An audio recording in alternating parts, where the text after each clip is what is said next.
आचार्य चाणक्य को ही कौटिल्य, विष्णुगुप्त और वात्सायन कहते हैं। उनका जीवन बहुत ही कठिन और रहस्यों से भरा हुआ है।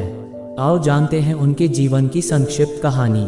मगध के सीमावर्ती नगर में एक साधारण ब्राह्मण आचार्य चनक रहते थे। चनक मगध के राजा से असंतुष्ट थे। चनक किसी भी तरह महामात्य के पद पर पहुंचकर राज्य को विदेशी आक्रांताओं से बचाना चाहते थे। इसके लिए उन्होंने अपने मित्र अमात्य शकटार से मंत्रणा कर धनानंद को उखाड़ फेंकने की योजना बनाई। लेकिन गुप्तचर के द्वारा महामात्य राक्षस और कात्यायन को इस षड्यंत्र का पता लग गया। उसने मगध सम्राट धनानंद को इस षड्यंत्र की जानकारी दी। चनक को बंदी बना लिया गया और राज्य भर में खबर फैल गई कि राजद्रोह के अपराध में एक ब्राह्मण की हत्या की जाएगी। चनक के किशोर पुत्र कौटिल्य को यह बात पता चली तो वह चिंतित और दुखी हो गया। चनक का कटा हुआ सिर राजधानी के चौराहे पर टांग दिया गया। पिता के कटे हुए सिर को देखकर कौटिल्य चाणक्य की आंखों से आंसू टपक रहे थे। उस वक्त चाणक्य की आयु 14 वर्ष थी।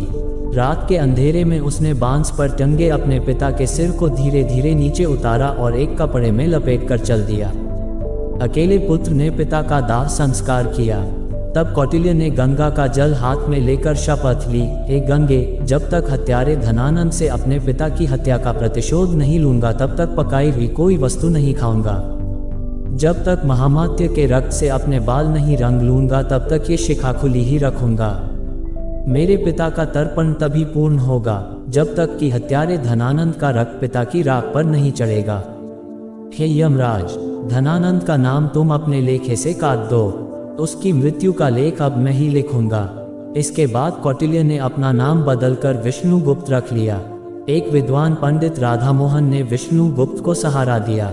राधामोहन ने विष्णुगुप्त की प्रतिभा को पहचाना और उन्हें तक्षशिला विश्वविद्यालय में दाखिला दिलवा दिया। ये विष्णुगुप्त अर्थात चाणक्य के जीवन की एक नई शुरुआत थी।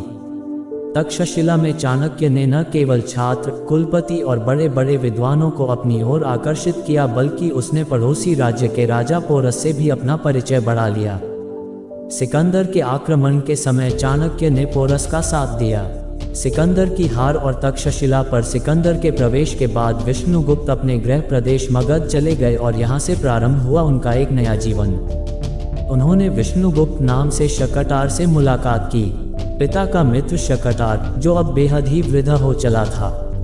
चाणक्य ने देखा कि मेरे राज्य की क्या हालत कर दी है धनानंद ने। उधर विदेशियों का आक्रमण बढ़ता जा रहा है और इधर ये दुष्ट राजा नृत्य, मदिरा और हिंसा में डूबा हुआ है। एक बार विष्णुगुप्त भरी सभा में पहुंच गए। चाणक्य ने उस दरबार में क्रोधवश ही अपना परिचय तक्षशिला के आचार्य के रूप में दिया और राज्य के प्रति अपनी चिंता व्यक्त की। उन्होंने यूनानी आक्रमण की बात भी बताई और शंका जाहिर की कि यूनानी हमारे राज्य पर भी आक्रमण करने वाला है। इस दौरान उन्होंने राजा धनानंद को खूब खरी खोटी सुनाई और कहा कि मेरे राज्य को बचा लो महाराज। लेकिन भरी सभा में आचार्य चाणक्य का अपमान हुआ, उपहास उड़ाया गया। बाद में चाणक्य फिर से शकटार से मिलते हैं और तब शकटार बताते हैं कि राज्य में कई असंतोषी पुरुष और समाज है, उनमें से एक है चंद्रगुप्त। चंद्रगुप्त मुरा का पुत्र है। किसी संदेह के कारण धनानंद ने मुरा को जंगल में रहने के लिए विवश कर दिया था। अगले दिन शकटार और चाणक्य ज्योतिष का वेश धरकर उस जंगल में पहुंच गए जहां मुरा रहती थी और जिस जंगल में अत्यंत ही भोले भाले लेकिन लड़ाकू प्रवृत्ति के आदिवासी और वनवासी जाति के लोग रहते थे। वहां चाणक्य ने चंद्रगुप्त को राजा का एक खेल खेलते हुए देखा। तब चाणक्य ने चंद्रगुप्त को अपने जीवन का लक्ष्य बना लिया और फिर शुरू हुआ चाणक्य का एक और नया जीवन। कौटिल्य उर्फ विष्णुगुप्त अर्थात चनक पुत्र चाणक्य ने तब चंद्रगुप्त को शिक्षा और दीक्षा देने के साथ ही भील, आदिवासी और वनवासियों को मिलाकर एक सेना तैयार की और धनानंद के साम्राज्य को उखाड़ फेंक कर चंद्रगुप्त को मगध का सम्राट बनाया। बाद में चंद्रगुप्त के साथ ही उसके पुत्र बिंदुसार और पौत्र सम्राट अशोक को भी चाणक्य ने महामंत्री पद पर रहकर मार्गदर्शन दिया। ऐसे हुई थी आचार्य चाणक्य की मौत। आचार्य चाणक्य की मौत एक रहस्य है। इतिहासकारों में इसको लेकर मतभेद है।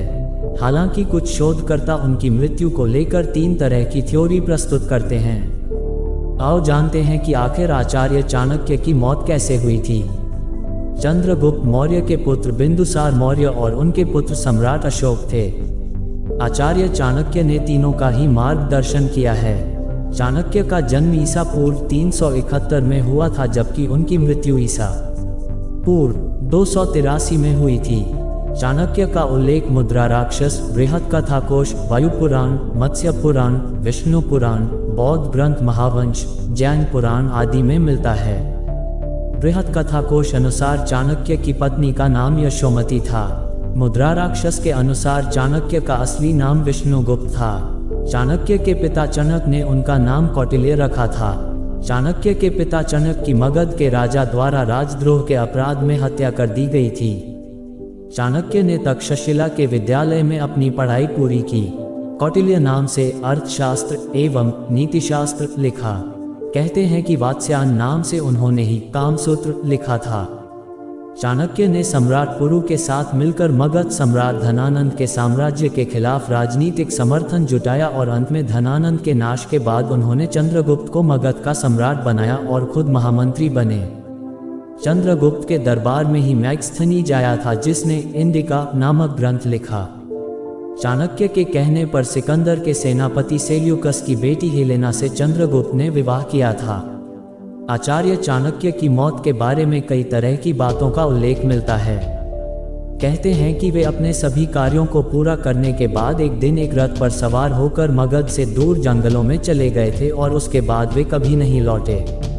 कुछ इतिहासकार मानते हैं कि उन्हें मगध की ही रानी हेलेना ने जहर देकर मार दिया था।